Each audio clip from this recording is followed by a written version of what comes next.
Hi മക്കളെ, എല്ലാവർക്കും സരിതാസ് online ക്ലാസ്സസിലേക്ക് സ്വാഗതം. അപ്പൊ എന്തുണ്ട്, എല്ലാ മക്കളും ബുക്കും പേനയും ഒക്കെ എടുത്ത് ഇംഗ്ലീഷ് നമ്മൾ ഉറപ്പിക്കാൻ വേണ്ടി റെഡി ആയിട്ട് നിൽക്കുമല്ലേ?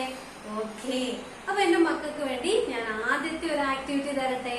വീഡിയോ ഒന്ന് പോസ് ചെയ്തിട്ട് ABCD ക്യാപിറ്റൽ ലെറ്ററും സ്മോൾ ലെറ്ററും എഴുതണം.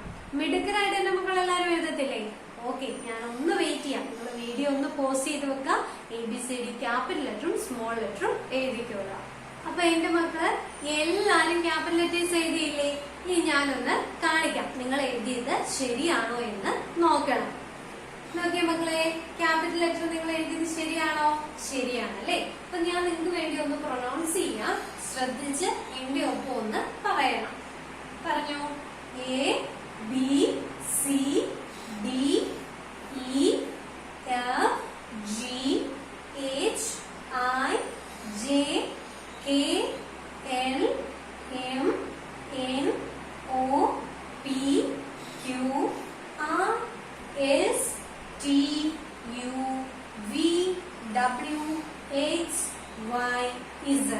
അപ്പൊ എന്റെ മക്കൾ എല്ലാരും എഴുതിയില്ലേ?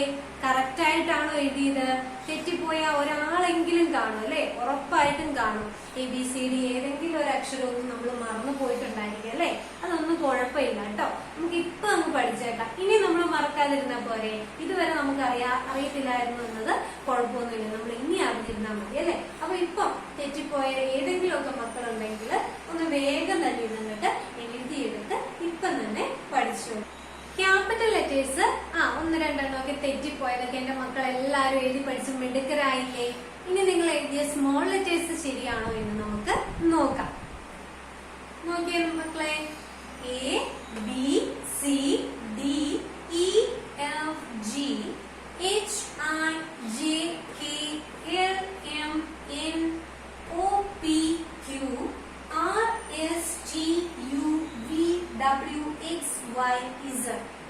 നോക്കിയോ മക്കളെ, സ്മോൾ ലെറ്റേഴ്സ് എല്ലാവരും ശരിയായോ? തെറ്റിപ്പോയവരുണ്ടെങ്കിൽ ഒന്ന് വീഡിയോ പോസ് ചെയ്ത് വെച്ചതിന് ശേഷം ഇതൊന്ന് എഴുതി പഠിക്കുക. ഓക്കെ അല്ലേ? അപ്പൊ നമ്മൾ ഫസ്റ്റ് സ്റ്റേജ് കംപ്ലീറ്റ് ആക്കിയിട്ടുണ്ട് അല്ലെ? അടിസ്ഥാനം ഉറപ്പിക്കുമ്പോൾ ഏറ്റവും ചെറിയ തരി തൊട്ട് നമ്മൾ ഉറപ്പിച്ചു തുടങ്ങണം അല്ലെ? ABCD ലെറ്റേഴ്സ് ആണ് നമ്മൾ ഏറ്റവും ആദ്യം അറിഞ്ഞിരിക്കേണ്ട കാര്യം എന്ന് പറയുന്നത്. അതെന്റെ മക്കൾ എല്ലാവരും ഇപ്പൊ പഠിച്ചില്ലേ? Okay, very good. ഇനി നമ്മൾ ഈ പഠിച്ച ഓരോ അക്ഷരത്തിനും ഓരോ ഉച്ചാരണം വീതമുണ്ട്. ആ ഉച്ചാരണത്തിലേക്ക് കൂടി നമുക്ക് കടക്കാം. നമ്മളിപ്പോ ABCD ക്യാപിറ്റൽ ലെറ്ററും സ്മോൾ ലെറ്ററും പഠിച്ചു കഴിഞ്ഞല്ലോ.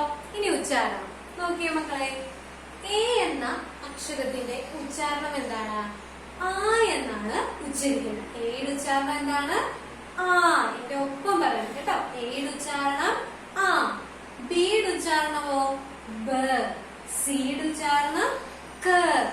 ഡിയുടെ ഉച്ചാരണം ഡ. ഈയുടെ ഉച്ചാരണം ഇ എന്നും എ എന്നും ഉണ്ട്. ഈയുടെ ഉച്ചാരണം ഏതൊക്കെയാണ്? ഇ എന്നും എ എന്നും ഉണ്ട്. ഒന്നുകൂടെ പറഞ്ഞു നോക്കാം. എയുടെ ഉച്ചാരണം ആ, ബിയുടെ ഉച്ചാരണം ബ, സിയുടെ ഉച്ചാരണം ക, ഡിയുടെ ഉച്ചാരണം ഡ, ഈയുടെ ഉച്ചാരണം ഇ എന്നും എ എന്നും. എഫിന്റെ ഉച്ചാരണം ഫ, ജിയുടെ ഉച്ചാരണം ഗ. ജിയുടെ ഉച്ചാരണം എന്താണ്? ഗ. എച്ചിന്റെ ഉച്ചാരണം ഹ. ഐയുടെ ഉച്ചാരണം ഐ എന്നും ഇ എന്നും. ഐയുടെ ഉച്ചാരണം ഏതൊക്കെയാണ്? ഐ എന്നും ഇ എന്നും. ജെയുടെ ഉച്ചാരണം ജ. കെയുടെ ഉച്ചാരണം ക. കെയുടെ ഉച്ചാരണം എന്താണ്? ക. ഓക്കെ, അപ്പൊ ഓരോന്നിന്റെയും പ്രൊനൗൺസിയേഷൻ നമ്മളിപ്പോ പഠിച്ചു കഴിഞ്ഞു. ക്ലിയർ അല്ലേ? വീഡിയോ പോസ് ചെയ്ത് വെച്ചതിന് ശേഷം ഇത്രയും അക്ഷരങ്ങൾ എഴുതിയെടുക്കുക. ഉച്ചാരണവും എഴുതിയെടുക്കുക. ഓരോ ഉച്ചാരണവും ഏറ്റവും കുറഞ്ഞത് ഒരു 5 times എഴുതി പഠിക്കണം. തറപ്പിച്ച് പഠിക്കണം.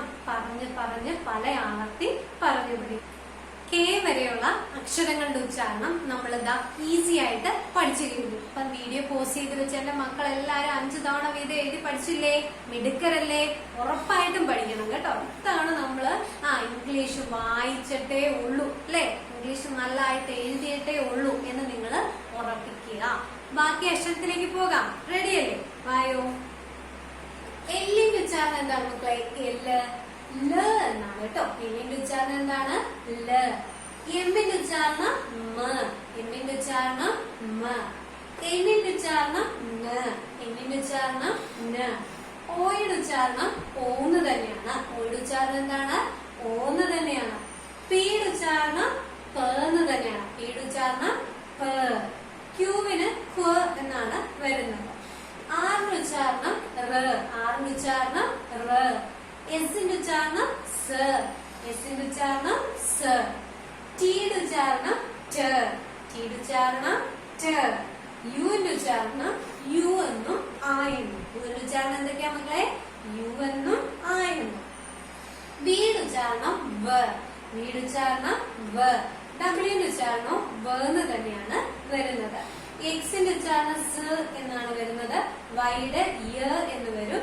ഇസഡിന്റെ സ് എന്നും വരും. അപ്പൊ അത് സിറ്റുവേഷൻ അനുസരിച്ച് ചെറിയ ചെറിയ വ്യത്യാസങ്ങൾ വരുന്നതുകൊണ്ടാണ് അതിന്റെ എഴുതാത്തത്. അത് നമ്മൾ കൂടുതൽ ക്ലാസ്സിലേക്ക് മുന്നോട്ട് പോകുമ്പോൾ നിങ്ങൾക്കത് ക്ലിയർ ആയിട്ട് വരും. അപ്പൊ എന്റെ മക്കൾ എല്ലാവരും എന്ത് ചെയ്യണം? വീഡിയോ ഒന്ന് പോസ്റ്റ് ചെയ്ത് വെക്കുക. എന്നിട്ട് ഈ അക്ഷരങ്ങൾ മൊത്തം എഴുതിയെടുത്തതിന് ശേഷം എല്ലാവരും എന്ത് ചെയ്യണം? 5 തവണ വീതം എഴുതി എഴുതി പഠിക്കണം. ഉറപ്പായിട്ടും പഠിക്കത്തില്ലേ? മിടുക്കരായിട്ട് പഠിക്കത്തില്ലേ? Okay, clear. ഇനി ഞാനൊരു 2 ചോദ്യം ചോദിക്കട്ടെ? വീഡിയോ ഒന്ന് മറച്ചു വെച്ചിട്ട് ചോദിക്കട്ടെയോ? ഉറപ്പല്ലേ? റെഡിയല്ലേ? കെയുടെ ഉച്ചാരണം എന്തായിരുന്നു മക്കളെ? ഉറക്കെ പറഞ്ഞേ. ക അല്ലേ? Very good. അപ്പൊ സിയുടെ ഉച്ചാരണം എന്തായിരുന്നു? അതും കെ ആണല്ലേ? ക ആണ് അല്ലേ? അതും ക ആണ്. സിയുടെയും കെയുടെയും ഉച്ചാരണം വരുന്നത് എന്ത് തന്നെയാണ്? കേന്ന് തന്നെയാണ് അല്ലെ? അപ്പൊ അതില് ഒരു കൺഫ്യൂഷൻ ഒന്നും വരണ്ട. അത് നമ്മൾ വായനയിലേക്ക് വരുമ്പോ നിങ്ങൾക്കത് തറവായിട്ട് വന്നോളും. ക്ലിയർ അല്ലേ? Okay, good. അപ്പൊ നമ്മള് ഇന്നത്തെ ക്ലാസ്സില് അക്ഷരങ്ങളും അതിന്റെ പ്രൊനൗൺസിയേഷനും മാത്രമാണ് ഉദ്ദേശിക്കുന്നത്. എന്റെ മക്കളെല്ലാം പഠിച്ചില്ലേ? ഓക്കെ, ഇനി അഡീഷണൽ ആയിട്ട് ഒരു 5 വാക്കുകൾ ഞാൻ നിങ്ങൾക്ക് തരട്ടെ? മിടുക്കരായിട്ട് പഠിക്കുവോ? ഒരു 5 വാക്കുകൾ ഞാൻ തരട്ടെ? റെഡി അല്ലേ? ഓക്കെ, ആ വാക്കുകളിലേക്ക് കടക്കാം. വാക്കുകളൊന്നും കേട്ടപ്പോ പേടിച്ചോ? പേടിക്കൊന്നും വേണ്ട കേട്ടോ. കുഞ്ഞു കുഞ്ഞു വാക്കുകളാ. നോക്കിയ മക്കളെ, IS എങ്ങനെ വായിക്കുക? ഈസ് എന്നാണ് വായിക്കുക. IS എങ്ങനെയാണ് വായിക്കുക? ഈസ്. WA വരുമ്പോ ഡബ്ല്യൂന്റെ ഉച്ചാരണം നമ്മളിപ്പോ പഠിച്ചു. വ. എയുടെ ഉച്ചാരണം വരുമ്പോ വ അധികം വരുമ്പോ വാസ്, വാസ്. ഈസ്. WAS വരുമ്പോ വാസ്. WER വരുമ്പോ മക്കളെ വെയർ. WER വരുമ്പോ വെയർ. THE വരുമ്പോഴോ ദാ. THEയുടെ ഉച്ചാരണം എന്താണ്? ദാ. AT വരുമ്പോഴോ അറ്റ്. യുടെ ഉച്ചാരണം ടിയുടെ ഉച്ചാരണം ട്. അങ്ങനെ പ്രൊനൗൺസിയേഷൻ വെച്ചിട്ടുള്ള ആ ഒരു വേർഡ്സിലേക്ക് നമുക്ക് കടക്കാം. ഇത് ഏറ്റവും ബേസിക് വേർഡ്സ് ആണ് അല്ലെ? നമ്മളൊരു സെന്റൻസ് വായിക്കുമ്പോൾ അതിൽ എന്തായാലും ഉണ്ടാവുന്ന കുറച്ച് വാക്കുകളാണ്. ഒന്നുകൂടി ഞാൻ പറയാം. IS is. WAS was. WERE where. THE the. at. Okay അല്ലേ? ET വരുമ്പോ അറ്റ്. ക്ലിയർ അല്ലേ? അപ്പം ഈ 5 വാക്കുകൾ കൂടി നിങ്ങളൊന്ന് നന്നായി പ്രൊനൗൺസ് ചെയ്ത് പഠിക്കുക കേട്ടോ. കുറേ തവണ പറയണം. Is, is, IS, is, WAS, was. അങ്ങനെ സ്പെല്ലിംഗ് അടക്കം പ്രൊനൗൺസ് ചെയ്യണം കേട്ടോ. അപ്പൊ ഓക്കെ അല്ലേ മക്കളെ? ഇന്നത്തെ ക്ലാസ് എന്റെ മക്കൾക്ക് എല്ലാവർക്കും ഇഷ്ടപ്പെട്ടു എന്ന് ഞാൻ വിചാരിക്കുന്നു. ഇഷ്ടപ്പെട്ടെങ്കിൽ നിങ്ങൾ എന്ത് ചെയ്യണം? ലൈക്ക് ചെയ്യണം. കൂട്ടുകാർക്കൊക്കെ ഷെയർ ചെയ്ത് കൊടുക്കണം. നിങ്ങളുടെ അഭിപ്രായങ്ങളൊക്കെ കമന്റ്സ് ആയിട്ട് താഴെ രേഖപ്പെടുത്താനും മറക്കരുത്. അപ്പൊ നമുക്ക് നാളത്തെ 2ാമത്തെ ദിവസത്തെ ക്ലാസ്സുമായിട്ട് കാണാം. അതുവരേക്കും ബൈ.